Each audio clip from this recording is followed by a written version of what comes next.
Welcome. It's nice to see you, ma'am. My pleasure. What do you see getting done at this lunch this afternoon, and what do you think needs to get done? This afternoon is about the lame duck. This is not the Congress that the president is going to have to deal with for the next 2 years. This is the Congress that just passed away, and there's lots of business still to be done. So I think you will not hear much talk, for example, about immigration reform and what the president expects to do.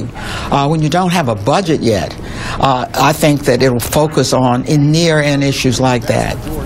What are your greatest fears, ma'am, now that both houses are controlled by the other side? Do you think Obamacare is legitimately in jeopardy? I do not. First of all, you've got the veto right there, and it would be a waste of time. Of course, my good colleagues in the House wasted a lot of time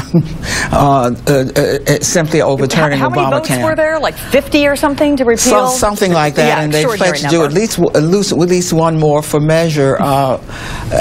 So I don't think that'll, and I do think McConnell has a vested interest, having waited so long to be majority leader, in trying to accomplish something. Certainly for Democrats, to see Democrats lose on both sides was not a heartwarming feeling. But what was important, and this is very important to note, unlike after 2012, when the Republicans recognized that the voters had sent them a very distinct message, and they talked about an autopsy, and we knew about immigration reform, and they got something done in the Senate almost immediately. The Democratic brand was not hurt. This was not a presidential election.